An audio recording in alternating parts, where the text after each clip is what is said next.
talk about Shazam much because I do actually know one of the guys who is one of the executive producers and one of the like creators of it.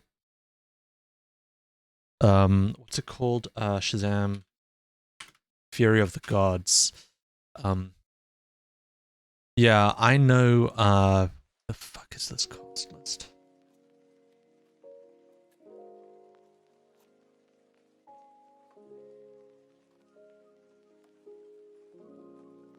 Where do I find this? Where do I find the full list? Here we go. Yeah, it's Adam Schlangman. He's a friend of mine. He's been to my apartment. He's been to birthday parties of mine. I've been to his place. He's a good guy. Yeah, lovely man. Love the guy to death, but I do know him personally, so I don't really want to. This is what. Oh, this. I want to show you his thing. It doesn't show his face. But I do know this guy. So, and he's one of the producers on it. He produced Shazam and Black Adam and Shazam Fury of the Gods. Shazam was kind of like his baby for DC. So I don't really want to do too much because I feel like it is a bit of a conflict of interest to fully talk about the film a lot. But I will say I did watch the first. I never watched the first one until it was Wednesday night. No, today's shoot. Must be Monday then, right? It was Monday night then. I think we went to go watch this. And I watched the first one before it because I never actually watched the first film. So I was like, I like it. Yeah, and I watched it. It was a good film. Really sweet. Like the characters. Like the story. It does devolve into like superhero punching mess, which I'm not always a big fan of, but it is what it is. And this one was pretty derided by critics. Not derided, but it's like everyone's like, okay, this one's not that good.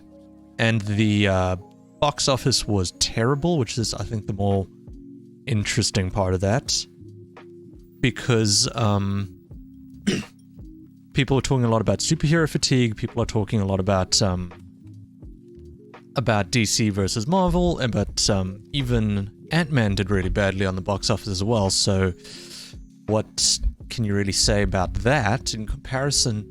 So then Shazam came out. It did really badly at the box office. The opening weekend was really underperformed compared to its budget and how much they want to make from it.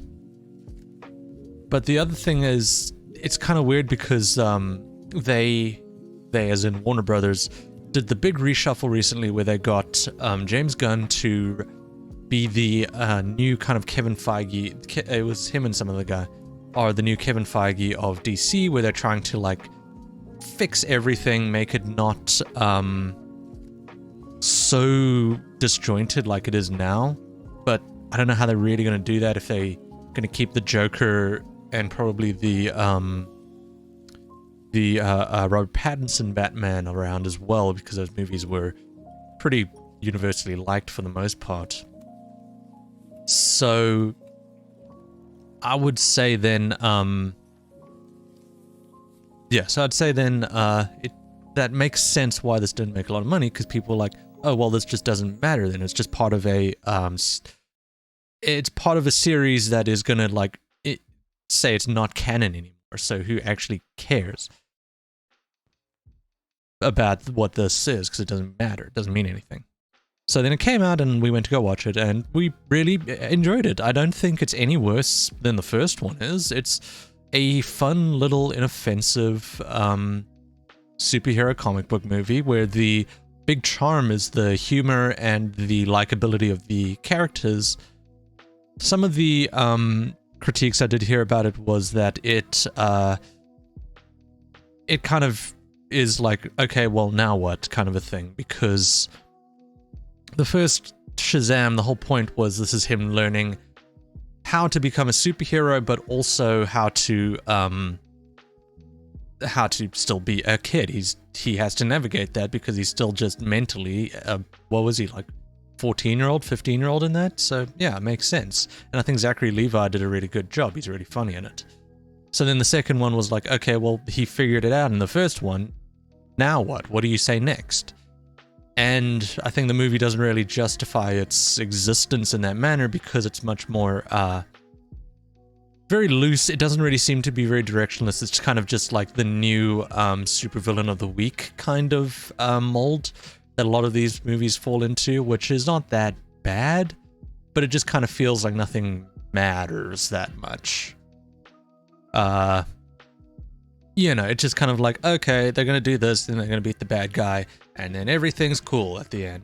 And, you know, this movie is that. So I would say just from a structural perspective, from a perspective of like exploring the characters in any real meaningful way, there's not really much there.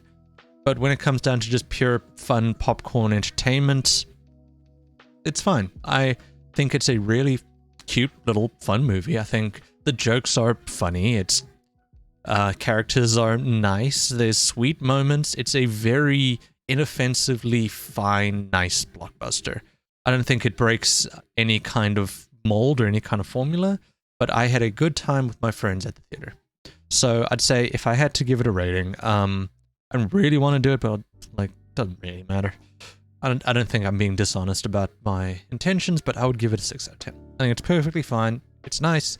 It's sweet, and I'm glad that I watched it, even if I didn't know one of the producers for it.